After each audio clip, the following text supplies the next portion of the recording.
is that when you incorporate giving into your business in a really authentic and transparent way, your customers become your greatest marketers.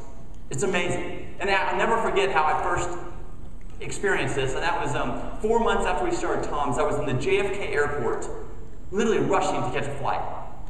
I get to the American Airlines check-in counter, the electronic kiosk, and I go to do it. And on this particular day, I wasn't wearing Tom's, which is very rare, but I wasn't this day. And so I'm doing the kiosk, and I look down, and there's this girl, and she's wearing a red pair of Tom's. Now, that might not sound that crazy today, but 4 months after we started, I had never, ever seen a stranger wearing Tom's. I'd seen my parents, my friends, my family, my interns, my neighbors. But now I'm 5,000 miles away, there's this 35-year-old girl wearing Tom's. So I have to ask her, right? So I say, hey, try to play cool. I say, excuse me, I really love these red shoes. What are they? And she kind of looks at me, and her eyes kind of wide, and she goes, they're Tom's shoes.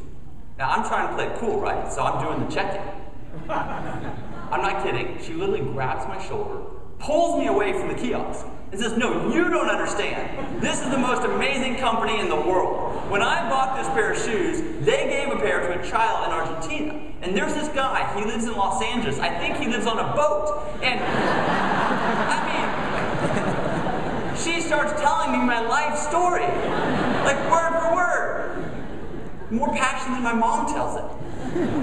And of course I'm embarrassed, and I have to tell her who I am. I can't walk away from this, so I say, in a low voice, because people are gathering around, and I say, excuse me, actually, I'm Blake. I started Tom's. She looks at me like deer in headlights. And she goes, why did you cut your hair? I had a really short haircut that summer, and she didn't like it. But that comment taught me a lot about business and about business today. The reason she knew I cut my hair was because she didn't just buy a pair of shoes. She became a supporter, and she became involved. She had watched the videos on YouTube of us giving them away when I had longer hair. And she remembered that. And I said thank you to her, and I gave her a hug, and I went to my plane, she went to hers, and I got up in the air. It was a long flight back to Los Angeles, and I remember writing my journal, and it just kind of hit me. That was one girl who thought she was telling the Tom story to a stranger in the airport. If she had that much passion to tell a stranger, how many people has she told that she really knows? How many family members? How many friends has she bought Toms for their birthday or for Christmas or another holiday? Surely she had posted something on Facebook about it. Tweet? Who knows?